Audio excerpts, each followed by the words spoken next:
Om Shanti. Good morning. साकार मुरली 20 अक्टूबर 2023। बाबा का मीठा मीठा पत्र मीठे मीठे बच्चों के मीठे मंथन के लिए। मंथन शुरू करने से पहले प्यार के सागर शिव बाबा की प्रेम भरी किरणों के नीचे बैठ जाते हैं और अनुभव करते हैं कि मैं प्रेम स्वरूप आत्मा हूं, प्रेम के सागर की संतान हूं। आज की मुरली में 2 शब्दों पर बाबा ने बहुत जोर दिया है और वो 2 शब्द हैं सौतेला और मातेला। ये सब शब्द हमारे लिए कोई नए नहीं है। मातेला तो भले नहीं सुना हो, मैंने भी नहीं सुना था, लेकिन सौतेला तो हम सब समझते हैं। हम छोटे थे तो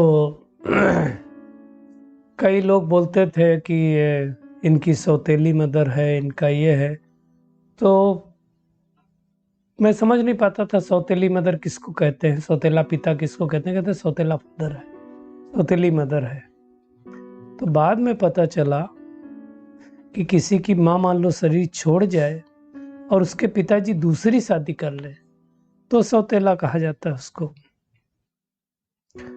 तो इसी बात को लेकर के बाबा ने आज मुरली चलाई। बाबा ने कहा वो बच्चे जो देह सहित सब कुछ भूल गए और भूल करके एक परमात्मा को याद करते हैं तो कहेंगे मातेला। और अगर इस पुरानी दुनिया में बुद्धि रही, पुरानी दुनिया के लोग याद आए, तो बाबा ने कहा सौतेला। अब एक बात समझना है, जैसे उस दुनिया में अगर सौतेला कहते हैं मतलब दूसरी हो गई ना माँ, दूसरा बाप हो गया तो सौतेले हो गए। अब सौतेला देखो जब होते हैं तो सौतेले लोगों का व्यवहार बदल जाता है। आप देखो अक्सर करके देखा गया जो सौतेले होते हैं वो उनका जब बच्चा खो जाता है, मतलब जो नई माँ आई या नया पिता आया, उन दोनों का जो बच्चा होगा और पहले वाला जो बच्चा होगा उसमें डिफरेंस पैदा करते हैं। कहेंगे मेरा थोड़ी है। अब भगवान के हम बने, पूरी तरह से भगवान ने हमें अपना बच्चा बनाया। अब अगर बुद्धि इधर उधर गई, इधर उधर हमने कोई दूसरा याद आया, पुरानी दुनिया पुराना संबंध याद आया, तो हम भी क्या हो गए, क्या हो गए, सौतेले। और बनना हमें मातेला है। इसलिए बाबा ने कहा अब पुरानी दुनिया से बुद्धि हटा दो। लेकिन जल्दी हटती नहीं बुद्धि पुरानी दुनिया से। क्यों? 63 जन्मों से उस पुरानी दुनिया को ही तो हम देखते आए, उस पुरानी दुनिया में ही तो बुद्धि लगाते आए, तो इस जन्म में भी बुद्धि उसी में लगती है। इसलिए बाबा ने समझाया कि बच्चे अब बुद्धि पुरानी दुनिया से हटाओ। अब हमें अपनी चेकिंग करनी कि हमारी पुरानी दुनिया से बुद्धि हटी। वैसे दुनिया में, पुरानी दुनिया में से बुद्धि हटना मतलब नष्टो मोहा बनना। ये विशाल बुद्धि की बात है, क्योंकि मोह जल्दी नष्ट नहीं होता है। मोह किस में होगा? पति में होगा, पत्नी में होगा, धन में होगा, दौलत में होगा, घर में होगा, गाड़ी में होगा, बंगले में होगा। बाबा ने कहा अगर बाप के बन गए उसके बाद भी लौकिक संबंधों को याद आया, मतलब कच्ची सगाई हुई, पक्की सगाई नहीं हुई। नहीं तो सगाई करने के बाद लड़की को कौन याद आता है? जिसे सगाई हुई वही याद आता है। उसके अलावा अगर कोई और याद आया तो लोग कहते हैं इसकी सगाई कच्ची है, फिर पक्की सगाई नहीं मानते हैं। तो हमारी उस परम पिता परमात्मा के साथ सगाई हुई। हम आत्माएं क्या है? सीताएं हैं, सजनी है, साजन वो एक है। तो उसने आकर के हमें अपना बनाया, तो फिर दूसरे किसी की याद आनी चाहिए, चेकिंग करनी है। अगर दूसरे की याद आती है तो सगाई हो गई कच्ची, और हमें करनी है अपनी सगाई अब पक्की। बाबा कहता है ये दुनिया रो रो नरक है, तो इसको क्या करना पड़ेगा? बुद्धि से भूलना पड़ेगा। क्योंकि देखो इस जन्म में बहुत कर्मबंध है। आज भी बाबा ने कर्म बंधन और संबंध को याद किया। कई दिनों से बाबा की मुरलियों में आ रहे हैं, क्योंकि देखो जहां बंधन है वहां दुख है, और जहां संबंध है वहां सुख है। तो संबंध अब कौन सा करना है? अलौकिक संबंध, पारलौकिक संबंध, है ना? तो और सबसे बेस्ट है एक का संबंध चाहिए। कोई भी संबंध जोड़ लो बाबा के साथ।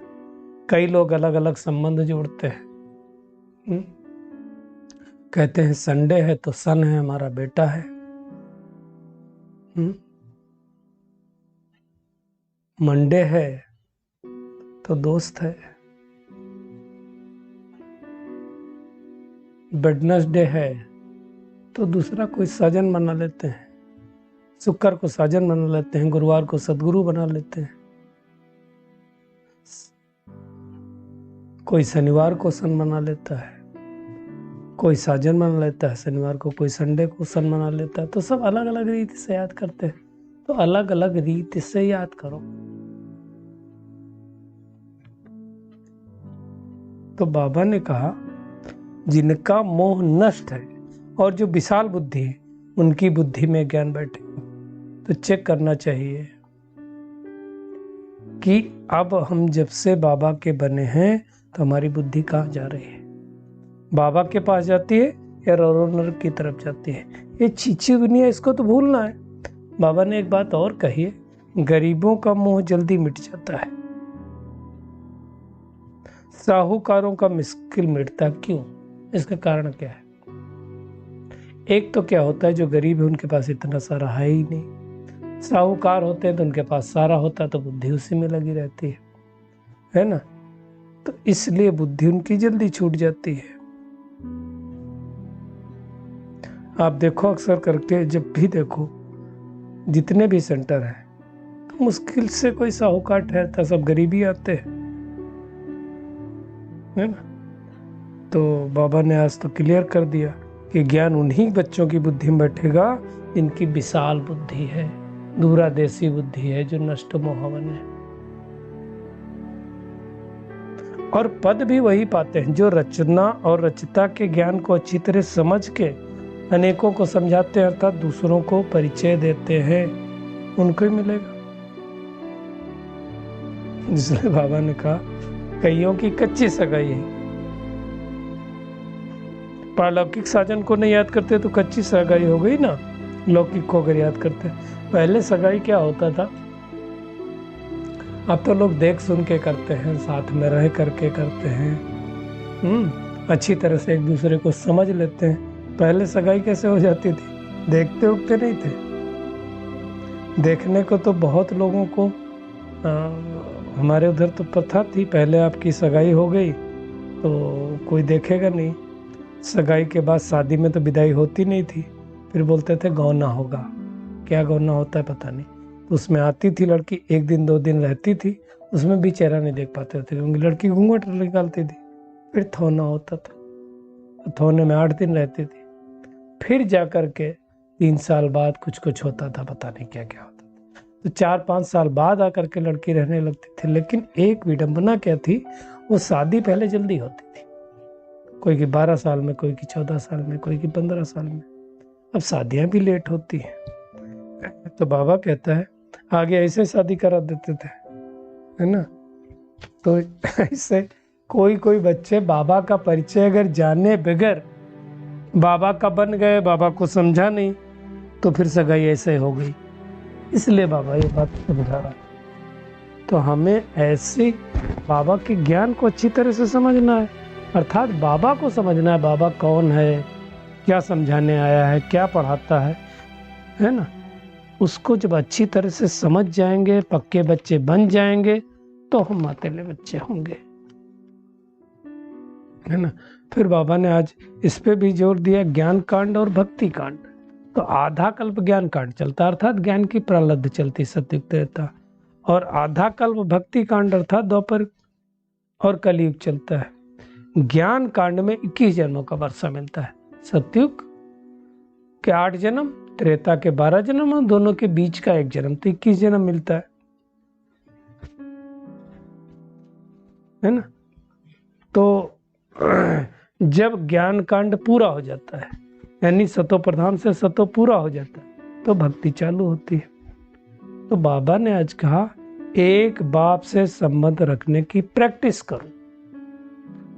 एक एक दिन एक एक संबंध रखो। कोई दिन हमारा पिता है, कोई दिन हमारा शिक्षक है, कोई दिन सतगुरु है, कोई दिन बेटा है, कोई दिन खुदा दोस्त है, कोई दिन साजन है, कोई दिन सर्जन है। कुछ भी करो लेकिन हर रोज एक एक संबंध रखो। बाबा ने कहा कि दुनिया में लोगों को समझाओ, जिस भगवान को, जिस खुदा को, ईश्वर को याद करते उनका परिचय तो जानो। वो खुदा, वो परमात्मा आकर के पतित पावन बना करके राजयोग सिखला रहा है, नर से नारायण बना रहा है। उनको नहीं जानेंगे तो पाप करते रहेंगे। तो उनको अच्छी तरह से जानो। वो आकर के मुक्ति, जीवन मुक्ति, गति सदगति का वर्षा दे रहा है। दुनिया में कोई दे नहीं सकता। दुनिया में किसी के पास है ही नहीं, कोई जानता ही नहीं, तो देगा कैसे। और बाबा ने आज कहा माताओं को नशा रहना चाहिए। पुरुष मदद करेंगे, माताएं कन्याएं करेंगी, उसका नशा होना चाहिए।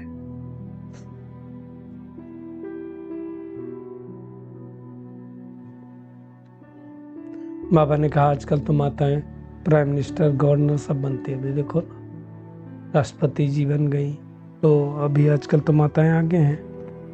तो बाबा कहता है एक वो माता है और एक तुम पांडवों की तरफ वाली माताएं हो।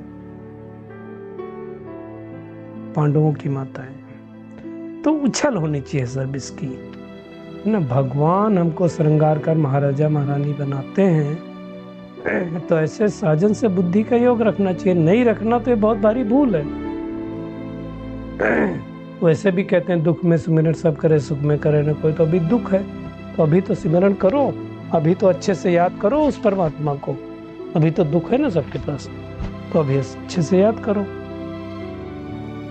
और एक बात बाबा ने कही कि मुरलीधर के बच्चे हो तो तुमको मास्टर मुरलीधर बनना है, लेकिन साथ साथ मुरलीधर बनना मतलब मुरली सुनानी है, लेकिन साथ साथ ऐसा नहीं होना चाहिए, अभिमान नहीं होना चाहिए कि मुरली तो मैंने चलाई ना। भगवान मुरली नहीं सुनाता, क्या आता था हमें? कुछ भी नहीं आता था ना। तो भगवान ने ज्ञान दिया, तो इस बात का नशा नहीं होना चाहिए कि मुरली वाले बड़ी अच्छी चलाई। नशा नहीं कहेंगे उसको, अभिमान कहेंगे, है ना। फिर कई बच्चे क्या है, ब्रह्मा कुमारी की मांग करते हैं।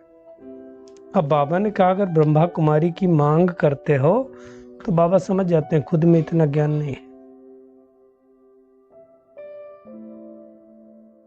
जिसके पास ज्ञान होगा वो डिमांड क्यों करेगा? समझने की बात है ना। तो अहंकार नहीं होना चाहिए। भगवान आकर के हमें कौड़ी से हीरे जैसा बना रहा है तो उसको अच्छी तरह से समझना है। फिर आज मम्मा ने भी बहुत अच्छी बात बताई कि तुम्हारा असली लक्ष्य क्या है। तो असली लक्ष्य क्या है? मैं आत्मा उस परमात्मा की संतान हूं। किस परमात्मा की? जो हमें देवी देवता बना रहा है। तो लक्ष्य हो गया ना, मैं आत्मा परमात्मा की संतान हूं, ये भी समझना, ये भी लक्ष्य हो गया। दूसरा क्या कहा कि इस अविनाशी ज्ञान के बड़े नाम है। कोई ज्ञान अमृत कहता है, कोई ज्ञान अंजन कहता है ना। कहते हैं ना ज्ञान अंजन सदगुरु दिया, ज्ञान अंधेर विनाश। तो अलग अलग तरह से लोग नाम देते हैं। अब हमें क्या करना है? इस ज्ञान के द्वारा अपने विकर्मों को नष्ट करना है। तो आज का होमवर्क क्या है? एक तो बाप समान मुरलीधर बनना है, परंतु अहंकार नहीं आना चाहिए, है ना। अपना भर करके, जैसे बादल नहीं भरते वर्षा करते, वैसे वर्षा करनी है। अच्छी तरह से पढ़ाई की है तो सेंटर को जमाना चाहिए। और एक बाप से सब संबंध रख करके मातेला बच्चा बनना है, सोतेला नहीं है। आज का बाबा का वरदान है, बाप को सामने रख ईर्ष्या रूपी पाप से बचने वाले विशेष आत्मा भव। बाबा ने कहा कई ब्राह्मण आत्माओं क्या होते हैं ना, हम शरीक होने के कारण ईर्ष्या उत्पन्न होते। कोई बराबरी का है, ज्ञान में आगे चल गया, अगर और पहले हो, ज्ञान उसको पहले मिला हो और कोई बाद में आया हो तो क्या होता है, तो ईर्ष्या हो जाती है। फिर बाबा ने कहा संस्कारों के कारण टक्कर हो जाता है। बाबा कहता सोचो, यदि हम शरीर किसी विशेष कार्य के निमित्त बना है तो उसको निमित्त बनाने वाला कौन? बाबा। अब निमित्त बनाने वाला अगर बाबा है तो तुमको ईर्ष्या क्यों आ रही है? तो ईर्ष्या मन से चली जाएगी अगर बाबा को सामने लेकर के आएंगे। ईर्ष्या बस नहीं, शुभ भावना दो और रीस नहीं करो, रेस करो।